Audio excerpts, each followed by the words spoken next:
everybody, my name's Randy. Of course, you are watching the 5.5 Garage, and today I will be continuing with the disassembly of the engine from my 1996 Mazda Miata.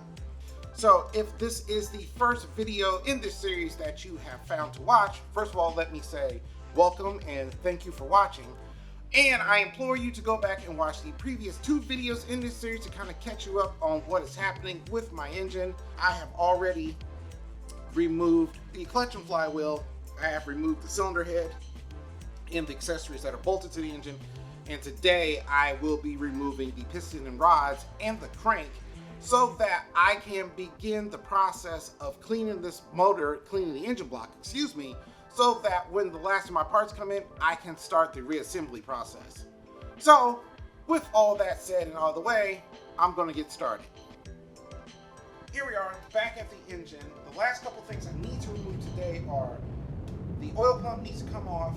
I also need to remove this oil cooler and this old oil filter. Then I'm going to rotate the engine over and start disconnecting the connecting rods from the crank, get the pistons and rods out of the way, and then start breaking the main caps loose so I can remove the piston, and then that should leave me with the bare block. And then I will take it off the stand, put it onto the work table so I can remove the rear gasket housing off the back of this, and then this will be ready to be cleaned.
All right, so now I have the motor completely disassembled except for that oil cooler, and that's going to require a 29mm deep socket, and I'll probably handle that tomorrow. I just won't show it on video.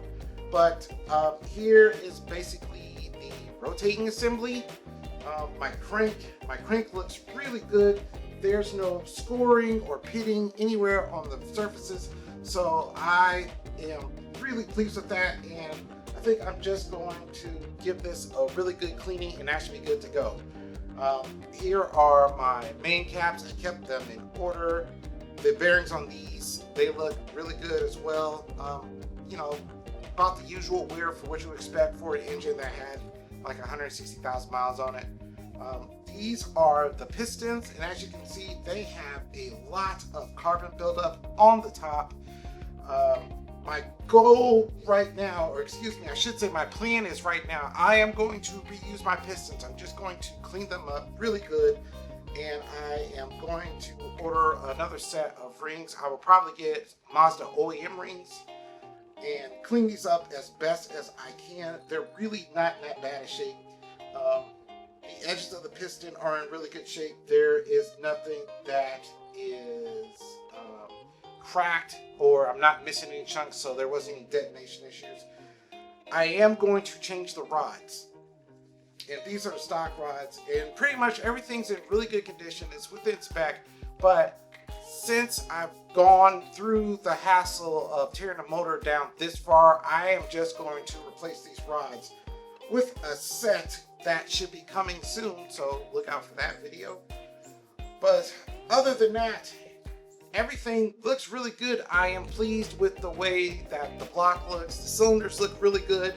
The pistons, like I said, other than a lot of carbon buildup, they look really good. The crank looks really good. So I am very optimistic moving forward when I get ready to put this motor back together. And that is a wrap. Now that I have the crank and the pistons and the rods out of that block, I'm going to consider this point of the teardown phase done. I was very happy and excited to see the condition on the interior of that motor as I was taking it apart. The cylinder walls look good. The crank journals look good. Other than a lot of some carbon buildup and some sludge buildup, everything is pointing up. So I am very excited to get all out of this stuff clean so I can start on the building process. And if you guys are interested in that building process, make sure you click the subscribe button, because you're not going to want to miss any other videos in this series. I'm so tired right now. But hopefully you guys learned something today, and if you did, make sure you smash that like button. It really helps me out. But as of right now, it is into the late evening here. I have a bit of a parts list. I need to make a couple of things that I found during today's video, no less. There's a couple of things I found that I need to replace. So I need to make sure I get my list correct so I can go in and order those parts. Hopefully you guys are having a good day wherever you are. And I will see you guys on the next one.